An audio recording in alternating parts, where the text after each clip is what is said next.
Hello दोस्तों, मेरा नाम है शेख तौसिफ और स्वागत है आप सभी का आपके अपने चैनल एक्टिव लर्निंग 24 पर। आज के इस वीडियो में हम लोग प्रश्नावली 3.3 का प्रश्न 2 के जितने प्रश्न हैं वो करने वाले हैं। प्रश्न 1 हम पिछले वीडियो में कर चुके हैं। तो देखो यार, शुरू करते हैं हम लोग हमारे वीडियो को। पहला प्रश्न हमसे क्या कह रहा है?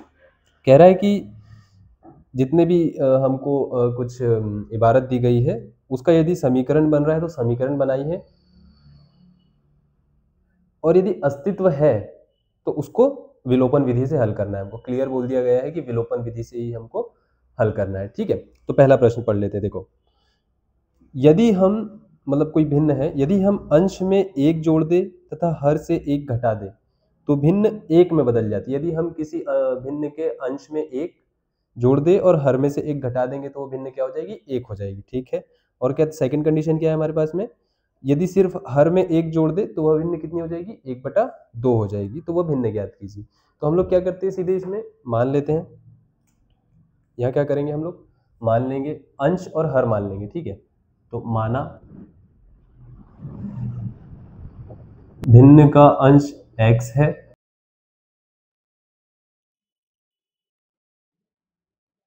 और भिन्न का हर y है। ठीक है, ठीक है। अब क्या करेंगे, हम लोग प्रश्न के अनुसार चलेंगे, जो बोल दिया गया उसके अनुसार। तो देखो, लिख लो यहाँ पर प्रश्नानुसार, क्योंकि हमको बनाने हैं समीकरण तो उसके हिसाब से चलना पड़ेगा। तो देखो क्या बोल रहा है कि अंश में एक जोड़ दिया जाए और हर में से एक घटा दिया जाए। तो देखो, अभी हमने ये माना है तो भिन्न क्या हो जाएगी हमारी? यहाँ लिख दो पहले। अतः भिन्न क्या होगी हमारी? x/y होगी, है ना? अतः भिन्न x/y होगी। अब लिखो प्रश्नानुसार क्या है? अंश में एक जोड़ दिया जाए और हर में से एक घटा दिया जाए। तो करो यहाँ पर, अंश में एक जोड़ दिया जाए और हर में से एक घटा दिया जाए तो क्या हो जाएगा? ये भिन्न हमारी एक हो जाएगी। अब इस तरीके के समीकरण को तो हम सॉल्व कर नहीं सकते, तो पहले इसको ही सॉल्व करो। 1/1 भी लिख सकते हैं भिन्न को हम। ठीक है, तो देखो अब इसको सॉल्व करो, इसका इधर इसका इधर। तो x-1 बराबर y-1। तो y का इधर पक्षांतर कर दो तो x माइनस का y बराबर इसका इधर कर देंगे तो -1 माइनस का एक और 1, तो ये हो जाएगा x माइनस वाई बराबर इसे -2। ये हो गया समीकरण 1। अब समीकरण 2 के लिए पुनः प्रश्नानुसार दूसरी कंडीशन क्या है? यदि सिर्फ हर में एक जोड़ दिया जाए तो जोड़ो, ये अंश जैसा का वैसा। हर में हम लोग एक जोड़ देंगे तो यहाँ पर हो जाएगा y-1 बराबर कितना हो जाएगा? ये 1/2 हो जाएगी हमारी भिन्न। ठीक है, अब क्या इसको भी ऐसे सॉल्व नहीं कर सकते? कर दो गुणा इधर से इधर, तो ये ऐसा हो जाएगा। फिर y का इधर कर दो पक्षांतर, 2x माइनस का y बराबर 1 हो जाएगा। यहाँ पार्टीशन कर दो इसका। ये हो गया हमारा समीकरण नंबर 2। अब क्या बोला गया है? हमको विलोपन विधि से हल करना है। तो विलोपन विधि में हम क्या करते हैं, कोई भी नंबर को हम लोग सेम कर लेते हैं। ठीक है, सेम कर लेते हैं और साइन होने चाहिए अलग अलग। तो यहाँ पर हम देख पा रहे हैं कि समीकरण 1 में ये माइनस का y, समीकरण 2 में भी ये माइनस का y। हमको सिर्फ साइन चेंज करना है।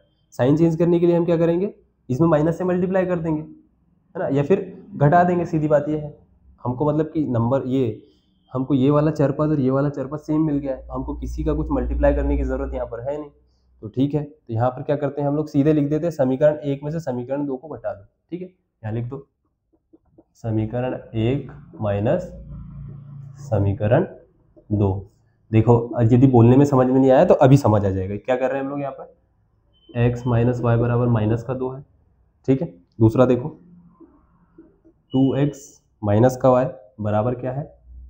1। ठीक है, अब हम क्या कर रहे हैं, घटा रहे हैं। घटाने में सारे चिन्ह चेंज हो जाते हैं। ये हमने घटाने का साइन लगाया, यहाँ हो गया घटाने का, ये माइनस माइनस यहाँ हो गया प्लस और ये हो गया माइनस। अब देखो, ये हो गया माइनस का 2x, ये हो गया प्लस का x, तो ये क्या हो जाएगा? माइनस का x चिन्ह लगेगा बड़ी संख्या का। ये माइनस का y, ये प्लस का y, ये हो गया खत्म, ये हो गया 0। ठीक है, ये माइनस का 2 और ये माइनस का 1, तो क्या हो गया? ये माइनस का 3। ठीक है, तो ये क्या हो गया? माइनस का x बराबर -3। माइनस से माइनस कट गया, माइनस से माइनस कट गया, उसके बाद क्या हो जाएगा? ये x बराबर 3। ये हो गई हमारी x की वैल्यू। x का मान आ गया, किसी भी समीकरण में रख दो, इसमें रख देते हैं समीकरण 1 में, यहाँ लिख दो x का मान समीकरण 1 में रखने पर, ठीक है। समीकरण 1 क्या है हमारे पास में, x माइनस वाई बराबर माइनस का 2, x का मान है 3 माइनस का y बराबर माइनस का ही 2, तो माइनस का y बराबर माइनस का 2, इसका इधर पक्षांतर किया तो माइनस का 3 माइनस का y बराबर इसे माइनस 5 हो जाएगा, ये दोनों जोड़कर, ठीक है। माइनस से माइनस कट गया तो y बराबर क्या आ गया हमारा 5 आ गया। तो अतः भिन्न क्या हो जाएगी हमारी, अतः भिन्न, ये आंसर हो जाएगा हमारा, अतः भिन्न क्या होगी हमारी 5, ओ सॉरी कितना 3/5, 3/5 होगी। ये होगा हमारा आंसर और सोल्यूशन, तो इसको नोट कर लो आप। अब देख लो दूसरा प्रश्न हमसे क्या कह रहा है। ये इस तरीके के प्रश्न हम पहले भी कर चुके हैं, ये अंश हर वाला भी कर चुके हैं, और अभी जो आने वाले हैं ये प्रश्न भी हम कर चुके हैं। बस विधि हमारी विलोपन होगी। पहले हमने प्रतिस्थापन से किया, ग्राफीय विधि से किया। तो अब देखो 5 वर्ष पूर्व नूरी की आयु सोनू की आयु की 3 गुनी थी। मतलब 5 वर्ष पूर्व मतलब 5 वर्ष पहले नूरी की आयु क्या थी, सोनू की आयु की 3 गुनी थी, ठीक है। मतलब कि नूरी बड़ी थी, ठीक। और 10 वर्ष पश्चात मतलब 10 वर्ष के बाद, 10 वर्ष के बाद क्या हो रहा है, नूरी की आयु सोनू की आयु की 2 गुनी हो जाएगी। नूरी की जो आयु रहेगी सोनू की आयु की 2 गुनी हो जाएगी, ठीक है। तो नूरी और सोनू की आयु ज्ञात कीजिए। तो यहाँ पर दोनों की आयु हम लोग मान लेंगे। तो माना हमने यहाँ पर नूरी की आयु भी मान लो और सोनू की भी। नूरी की आयु x वर्ष है, यहाँ पर लिख सकते हैं नूरी की वर्तमान आयु, क्योंकि हम लोगों को वर्तमान आयु ज्ञात करना है, ठीक है। और क्या, सोनू की वर्तमान आयु y वर्ष, ठीक है। ये हमने यहाँ पर मान लिया। अब चलेंगे हम प्रश्न के अनुसार। तो देख लो यहाँ पर प्रश्नानुसार क्या कह रहा है। प्रश्नानुसार हमें देखो यहाँ ध्यान से, 5 वर्ष पूर्व मतलब 5 वर्ष पहले, यदि अगर किसी की आयु 10 वर्ष है अभी, तो 5 वर्ष पहले कितनी हो जाएगी, तो 5 माइनस कर देंगे हम लोग, तो ये 5 हो जाएगी। इसी तरीके से यदि किसी की आयु x वर्ष है हमारे पास में, और 5 वर्ष पहले की हम बात कर रहे हैं, तो इसमें से 5 माइनस कर देंगे तो कितना हो जाएगा, ये x माइनस 5, ठीक है। तो 5 वर्ष पहले की बात कर रहे हैं, तो यहाँ लिख दो 5 वर्ष पहले, 5 वर्ष पूर्व, ठीक है, लिख दिया 5 वर्ष पूर्व। तो यहाँ इसकी आयु में से भी घटा दो और इसकी आयु में से भी, सोनू और नूरी दोनों की आयु में से हमने 5-5 घटा दिया, ठीक है। तो क्या कह रहा है, नूरी की आयु जो है सोनू की आयु की 3 गुनी थी। नूरी की जो आयु है सोनू की आयु की 3 गुनी है, मतलब नूरी तो बड़ी है ही है, ठीक है। अब कई लोगों को ये लगता है कि नूरी की आयु 3 गुनी है तो इसमें मल्टीप्लाई करेंगे नूरी की आयु में। नहीं, अगर इसमें मैंने मल्टीप्लाई कर दिया, ये तो बड़ी है ही, और बड़ी हो जाएगी 3 गुना, तो नहीं, हम यदि दोनों को बराबर लिख रहे हैं तो हम लोगों को इसमें मल्टीप्लाई करना है, ठीक है। फिर इसको सॉल्व कर देंगे हम लोग यहाँ पर। तो x माइनस 5 बराबर, इसका अंदर मल्टीप्लाई किया 3y माइनस 5 दिया हो जाएगा 15, ठीक है। इसको इधर किया तो ये x माइनस का 3y बराबर माइनस का 15, और ये माइनस का 5y था तो ये प्लस का 5, ओ सॉरी माइनस का 5 था तो ये प्लस का 5 हो जाएगा। x माइनस 3y बराबर माइनस का 15 धन का 5, तो कितना हो जाएगा, ये माइनस का 10। ये हो गया समीकरण 1। अब पुनः प्रश्नानुसार, कब की बात हो रही है यहाँ पर, 10 वर्ष बाद की बात हो रही है, ठीक है।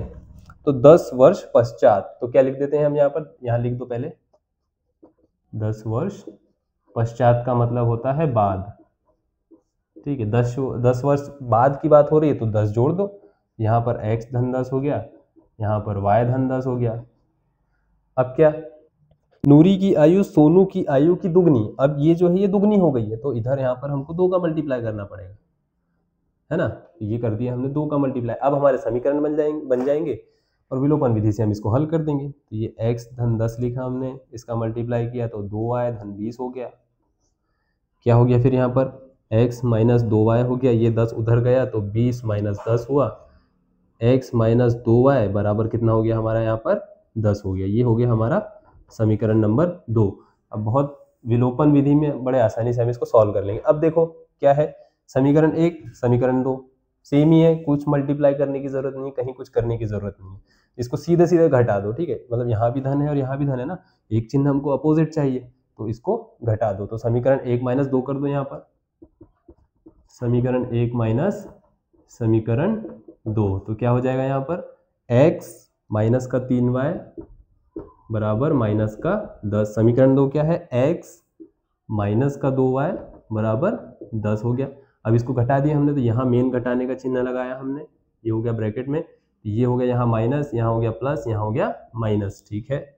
x से x हो गया खत्म, ये हो गया 0, माइनस का 3y धन का 2y तो कितना माइनस का y, ठीक है, बराबर माइनस का 10 और ये भी माइनस का 10 तो कितना हो गया माइनस का 20, ये माइनस से माइनस कट गया तो y बराबर क्या हो गया 20। इससे क्या पता चल रहा है हमको, देखो y किसकी आयु थी यहाँ पर, सोनू की आयु, तो ये हो गई 20 वर्ष, ठीक है। y का मान किसी भी समीकरण में रख दो आप, ठीक है, एक में रख देते हैं, ठीक है, एक में रख देते हैं। y का मान समीकरण 1 में रखने पर क्या है, समीकरण 1 लिख लो सबसे पहले यहाँ पर, x माइनस 3y बराबर माइनस का 10, y की वैल्यू कितनी 20, x माइनस 3 गुना 20 बराबर माइनस का 10, ठीक है। x माइनस 20 दिया हो गया ये 60 बराबर माइनस का 10, ठीक है। x बराबर माइनस का 10, 60 माइनस का उधर गया तो हो गया धन में, तो ये हो गया प्लस का 60, तो x बराबर कितना हो गया 50। तो यहाँ पर अतः करके या आंसर करके लिख दो, किसकी आयु, नूरी की वर्तमान आयु x बराबर 50 वर्ष और सोनू की वर्तमान आयु y बराबर 20 वर्ष होगी, हमारा आंसर होगा, यहाँ पे लिख लेना अतः करके, ठीक है। तो ये हमारा क्वेश्चन था, नोट कर लो।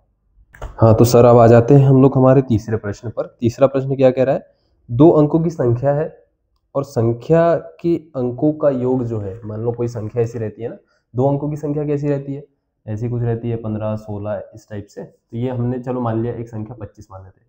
2 अंकों की संख्या है और संख्या में कितने अंक है, 2 अंक है, दोनों अंकों का योग कितना कह रहा है, वो कितना कह रहा है 9 कह रहा है, ठीक है, 9 कह रहा है। तो अंकों का योग मतलब कैसे, जैसे ये 2 संख्या है, एक संख्या है, इसके 2 नंबर है, ठीक है, तो इसके अंकों का योग मतलब इसका ऐसा, तो ये कितना हो गया 5 और 2 7, लेकिन हमारी जो संख्या है उसके अंकों का योग कितना है 9 है, ठीक है, एक कंडीशन हो गई। इस संख्या का 9 गुना, इस संख्या का कितना 9 गुना, ये मानी वाली संख्या है ना, इस संख्या का 9 गुना संख्या के अंकों को पलटने पर बनी संख्या। तो संख्या के अंकों को पलटना मतलब जैसे ये कोई संख्या हमारी 25 है, ये 2 इसके अंक है, इसके अंकों को मैंने पलट दिया तो ये क्या हो जाएगा 52 हो जाएगा, इसी तरीके से हो जाएगा। तो संख्या के अंकों को पलटने पर बनी संख्या का कितना है 2 गुना है, कितना है 2 गुना है। इस तरीके से हमको समीकरण बनाने हैं। तो अभी देखो इसी को ऐसे ही रहने दो, मैं इसमें थोड़ा सा और बताऊंगा। तो यहाँ पर मान लो जैसे ये संख्या कोई है, तो इसका ये कौन सा है, इकाई का अंक है, ये कौन सा है, इसका दहाई का अंक है, ठीक है। यहाँ पर मानो संख्या का इकाई अंक क्या है, x है, और संख्या का दहाई अंक y है, ठीक है, मान लिया। अब देखो प्रश्नानुसार क्या है भाई, संख्या के अंकों का योग क्या है, यहां पर पहले लिख लो, अतः संख्या क्या हो जाएगी xy होगी, है ना, दोनों अंक है, तो ये इकाई का अंक हो गया और ये दहाई का अंक हो गया। हो शिट, संख्या yx होगी ना, संख्या की इकाई का अंक तो x है ना, तो ये इकाई दहाई ऐसी होगी संख्या। अब देखो प्रश्नानुसार क्या कह रहा है, दोनों संख्या के अंकों का योग कितना है हमारे पास में 9 है, तो ये एक संख्या, ठीक, ये दूसरी संख्या बराबर सॉरी एक अंक और ये दूसरा अंक बराबर कितना हो गया 9, ये हो गया समीकरण नंबर 1। अब आ जाओ पुनः प्रश्नानुसार, क्या कह रहा है, संख्या के अंकों को पलटने पर बनी संख्या, मतलब जो संख्या रहेगी उसका 9 गुना और जो पलटने पर संख्या बनेगी उसका 2 गुना, ये आपस में बराबर होंगे। तो संख्या कैसे बनती है, देखो ये इकाई का अंक है, ये दहाई का अंक है, तो दहाई मतलब कि 10, तो मतलब कि यहाँ क्या हुआ होगा, 2 गुना 10 हुआ होगा, धन में क्या हुआ होगा, इकाई का अंक मतलब 5 हुआ होगा, तो ये कितना हो गया 25, ओ सॉरी 10 दूनी 20, धन 5 बराबर कितना हो गया ये 25। तो संख्या ऐसे बनती है। ठीक है, अगर सिर्फ एक ही संख्या हो रही होगी तो दूसरी वाली करके देख लो, होती है नहीं होती है, हमारा कैलकुलेशन सही है कि नहीं। तो ये 5 दहाई का अंक है, तो 5 गुना 10 हुआ होगा, धन 2 हुआ होगा ये वाला, है ना। तो ये कितना हो गया 50, धन 2 बराबर ये हो गया 52। तो इस तरीके से हमारी संख्या बनती है। तो देखो यहाँ पर क्या हो रहा है, संख्या क्या है हमारी, कुछ yx है, मतलब कि दहाई का अंक हमारा क्या है, y है, तो इसमें हमको कितना 10 का गुना करना पड़ेगा। तो इसको ऐसा ना लिख के सीधे 10y लिख सकते हैं हम लोग, धन x लिख सकते हैं, ये हमारी संख्या होगी, इकाई का अंक ये प्लस हुआ और ये दहाई के अंक वाले में 10 का गुना हुआ। इसका क्या करना है, 9 गुना, किसके बराबर है, संख्या के अंकों को पलट देंगे। अब ये इसके अंक है, इसको यदि हम पलट देंगे तो ये yx की जगह क्या हो जाएगा, xy हो जाएगा। तो अब x में 10 का गुना होगा, तो इसी तरीके से यहाँ पर क्या 10x, संख्या के अंकों को हमने पलट दिया, तो 10x धन y हो गया। इसका कितना करना है हमको, इसके 2 गुने के बराबर, तो ये हमने 2 का गुना कर दिया। अब इसको मल्टीप्लाई करके सॉल्व कर लेते हैं, तो ये हो गया 90y धन 9x बराबर 20x धन 2y। ठीक, इस तरीके से ये हो जाएगा हमारा।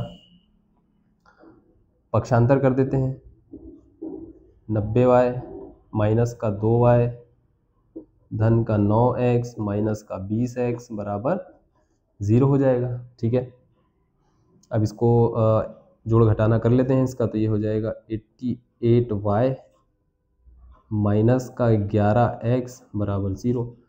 अब यहाँ से हम 11 को कॉमन ले सकते हैं, अगर ध्यान से हम देखें तो 11 को हम लोग कॉमन ले सकते हैं। तो यहाँ क्या बच जाएगा, ये हो जाएगा 11 कॉमन, यहाँ 8y बचा माइनस का x बचेगा सिर्फ, बराबर हो जाएगा 0।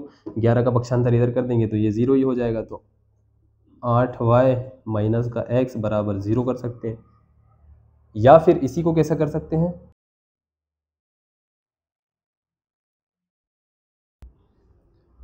माइनस का x धन का 8y बराबर 0, इसको इधर कर दिया। यदि इसी में माइनस का मल्टीप्लाई करेंगे तो x प्लस का हो जाएगा और ये माइनस का हो जाएगा। पर अभी देखो यहाँ पर खेल देखो, यहाँ ये हो गया समीकरण नंबर 2। ये आप लोगों को इधर समझ में आ गया है, इधर ये भी समझ में आ गया, तो इसको मिटा दें। अब यहाँ पर देख लो, अब क्या हो रहा है यहाँ पर, अब हम लोग विलोपन विधि से हल करते हैं तो क्या करते हैं, हम किसी भी एक चर को हम बराबर कर लेते हैं। ठीक है, और साइन में मतलब चिन्ह में अपोजिट रहना चाहिए, दूसरा चिन्ह रहना चाहिए। तो देखो यहाँ x बराबर है और यहाँ पे भी x है, ये धन का है ये ऋण का है, तो हमको सब जैसा का वैसा मिल गया है। यदि चिन्ह अगर हमारे पास में यहाँ पे धन का ही रहता, यहाँ कोई चिन्ह नहीं रहता, मतलब धन का रहता, तो हम लोग क्या करते घटाते। लेकिन जब हमको यहाँ पर माइनस का चिन्ह मिल गया है तो हम लोग जोड़ देंगे। तो समीकरण 1 धन 2 कर देंगे हम यहाँ, समीकरण 1 धन समीकरण 2 कर देंगे। समीकरण 1 क्या है, x धन y बराबर 9। समीकरण 2 क्या है हमारे पास में, माइनस का x धन का 8y बराबर 0। ठीक है, क्या हो जाएगा अब ये हमारे पास में, देखो x से x ये कट गया है ना, ये माइनस का हमारे पास में पहले ही है। यदि हम यहाँ पर जोड़ते भी तो ये सारे चिन्ह हमारे सेम रहते, तो ये माइनस, ये x और x कट गया, ये हो गया 0, ये हो गया धन का 9y बराबर 9। ठीक है, अब इसका पक्षांतर कर देंगे तो y बराबर 9/9, तो y बराबर कितना आ जाएगा, 1 आ जाएगा। ठीक है, मतलब कि हमारा दहाई का अंक क्या हो गया, 1 हो गया। ठीक है, अब y का मान समीकरण 1 में रख दो। क्या है समीकरण 1, x धन y बराबर 9, x धन y बराबर 9, y का मान क्या है हमारे पास में 1 है, y का मान क्या है 1 है, बराबर 9। तो x बराबर 9 माइनस 1, x बराबर 8 आ गया यहाँ पर हमारा। तो अतः हमारी संख्या क्या हो जाएगी, यहाँ लिख देते हैं, अतः संख्या yx बराबर 18 होगी। क्या होगी, yx बराबर 18 होगी, yx। ठीक, ये हमारा सॉल्यूशन था, नोट कर लो। अब चौथा देख लो, ये क्या कह रहा है, क्वेश्चन को ध्यान से पढ़ो। मीना नाम की कोई छोटी सी बच्ची है, ये 2,000 रुपये निकालने के लिए गई है बैंक। ठीक है, बैंक में जो खजांची बैठा है, मतलब जो पैसे देता है हम लोगों को, उसने 50 और 100 के नोट दिए। ठीक है, 50 और 100 के नोट दिए।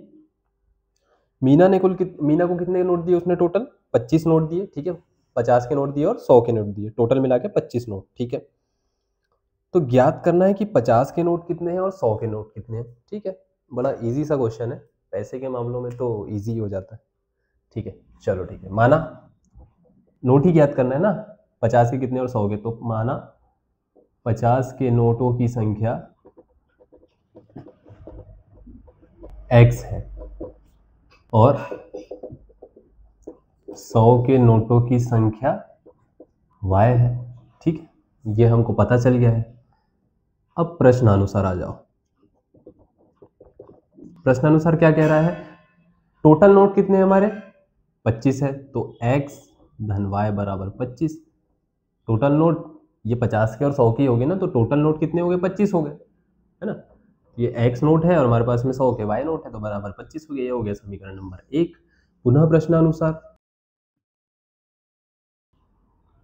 कितने रुपए निकालने हैं? 2,000 रुपए निकालने हैं। अच्छा ठीक है, मान लो मेरे पास में 50 के 10 नोट हैं, तो कितने रुपए हो गए? तो इसमें मैंने कितना 50 का मल्टीप्लाई कर दिया, कितने हो गए? ये 500 रुपए हो गए। यदि मेरे पास में 50 के x नोट है, ठीक है, कितने नोट है? 50 के x नोट है, तो कितने रुपए हो गए मेरे पास में? 50x रुपए हो गए। तो इस तरीके से यहाँ देखो, अब टोटल कितने रुपए चाहिए? 2,000। तो कितने नोट है हमारे पास में? x नोट है और y नोट है। x नोट किसके है? 50 के है। y नोट किसके है? 100 के है। ठीक है, मतलब कि y हमारी नोटों की संख्या है। तो देखो 50 के नोट कितने? x, 100 के नोट कितने? y, बराबर टोटल पैसे कितने हो गए हमारे पास में? 2,000 रुपए हो गए। ये हमारा समीकरण 2 आ गया। ठीक, अब कई लोग यदि पीछे बुक में देख रहे होंगे तो ये x धन 2y बराबर 40 ऐसा कुछ लिखा होगा। तो देखो यहाँ क्या हो रहा है, यहाँ ले लिया है 50 कॉमन, यहाँ 50 कॉमन ले लिया है, तो यहाँ हो गया x धन 2y बराबर कितना? 2,000। 0 से 0 कट गया, 5 को इधर डिवाइड कर देंगे, x धन 2y बराबर 200 के बटे में 5 आ गया, x धन 2y बराबर 40। यहाँ दो, एक काम करो, समीकरण नंबर 2 यहाँ मत दो। ये हो गया समीकरण नंबर 2। अब देखो इसमें क्या है हमारे पास में? बराबर क्या है? x है भाई, दोनों जगह x और x मिल गया है हम लोगों को। अब यहाँ पर सिर्फ हमको माइनस चाहिए, तो घटा देते। तो समीकरण यहाँ लिख दो, समीकरण 1 माइनस समीकरण 2। देखो यहाँ पर करके क्या होता है। समीकरण 1 क्या है? x धन y बराबर 25 और ये क्या है? x धन 2y बराबर 40। माइनस करना है, ऐसा कर दो, ब्रैकेट लगा दो, माइनस, यहाँ पे प्लस है, ये हो जाएगा माइनस, यहाँ प्लस है, ये हो जाएगा माइनस, यहाँ पर भी प्लस है, ये भी हो जाएगा क्या? माइनस। तो x से x ये हो गया खत्म, 0। धन का y माइनस का 2y, बड़ी संख्या का चिन्ह लगता है तो ये माइनस का y बचा। धन का 25 माइनस का 40, बड़ी संख्या का चिन्ह लगता है तो ये तो माइनस का तो बचेगा ही बचेगा, और यहाँ क्या बचेगा? 15। ठीक है, तो y, ये माइनस से माइनस कट गया, तो y बराबर क्या हो गया हमारा? 15। मतलब कि 100 के नोट कितने हो गए? 15, है ना। 100 के नोट माने थे ना हमने, हाँ। y का मान समीकरण 1 में रख दो, y का मान समीकरण 1 में रखने पर समीकरण 1 देखो, x धन y बराबर 25, x धन y बराबर 25, तो x धन 15 बराबर 25, x बराबर 25 माइनस का 15, x बराबर 10। 50 के कितने कितने नोट है? 10 नोट है, और यकीन नहीं हो रहा है तो समीकरण में रख के देख लो। यहाँ पर तो ये 10 और ये 15, 25 हो गया। यहाँ पर रख के देख लो, यहाँ रख के देख लो, ये हो जाएंगे 500, और ये 100 के 15 नोट कितने हो जाएंगे? 1,500, तो ये हो जाएंगे 2,000 रुपये। तो आंसर डालकर यहाँ पर लिख सकते हो कि अतः हमारे 50 के नोटों की संख्या x बराबर 10 और 100 के नोटों की संख्या y बराबर 15 होगी। ठीक है, तो ऐसा लिख लेना, नोट कर। अभी देखो हमारा 5वां प्रश्न, और ये लास्ट है हमारा 3.3 का। ठीक है, किराए पर एक पुस्तक देने वाले पुस्तकालय का प्रथम 3 दिनों का किराया क्या है? नियत है। ठीक है, मान लो अगर कोई लाइब्रेरी है या पुस्तकालय है, लाइब्रेरी को पुस्तकालय कहते हैं, तो अगर वो कोई बुक हमको दे रहा है तो 3 दिन तक का किराया वो हमसे नियत लेगा, मतलब कि कुछ रुपए 3 दिन का उसने डिसाइड करके रखा होगा कि भाई 3 दिन का इतना किराया हमारे पास में लगेगा। ठीक, अब आगे देखो, उसके बाद प्रत्येक अतिरिक्त दिन का अलग किराया, मतलब कि 3 दिन के बाद चौथा दिन आया तो उसका फिर अलग से किराया लगना चालू हो जाएगा। ठीक है, ठीक है।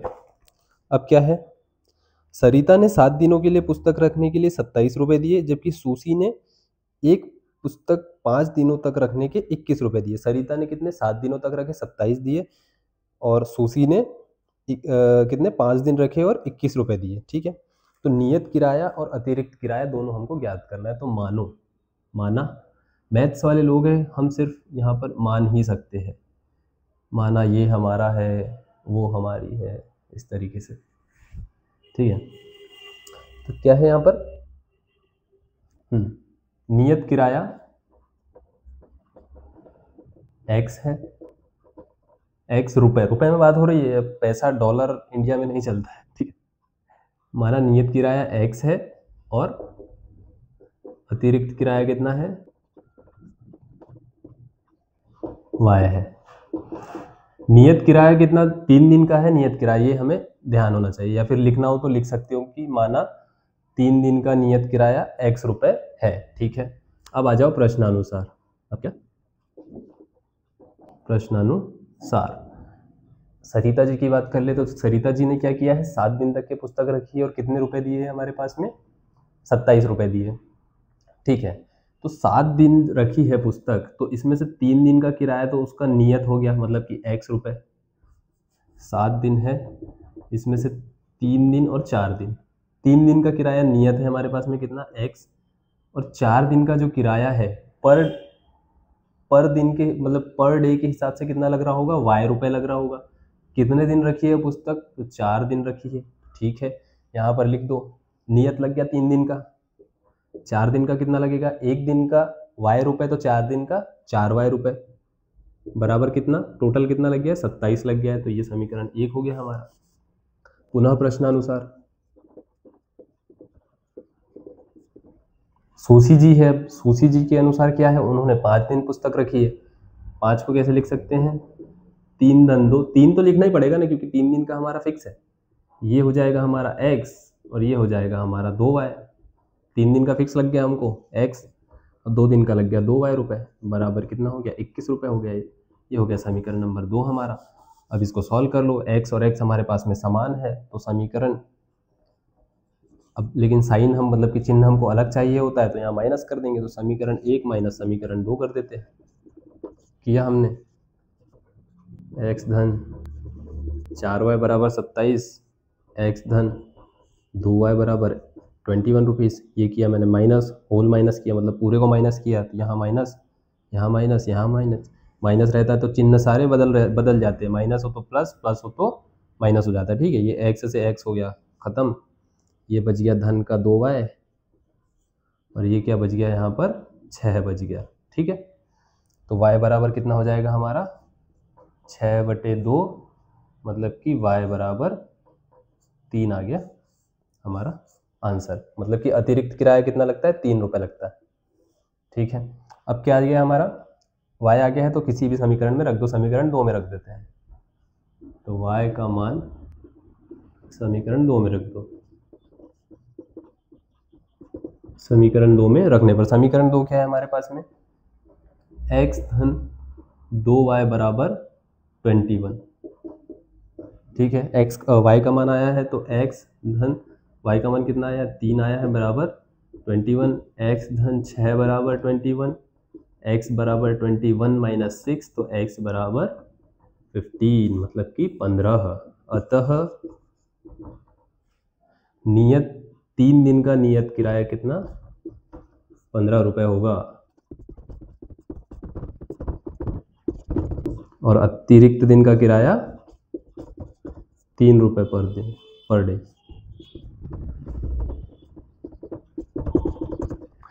तो ये था हमारा 3.3 का प्रश्न नंबर 2 के सारे प्रश्न। तो आई होप आपको ये वीडियो बहुत अच्छा लगा होगा, और यदि आपको इसमें कोई भी डाउट आता है तो आप कमेंट में ज़रूर पूछिए। वीडियो यदि आपको पसंद आया तो वीडियो को लाइक कीजिए, चैनल को सब्सक्राइब कीजिए और टेलीग्राम चैनल को ज्वाइन कर लीजिए। Thank you very much.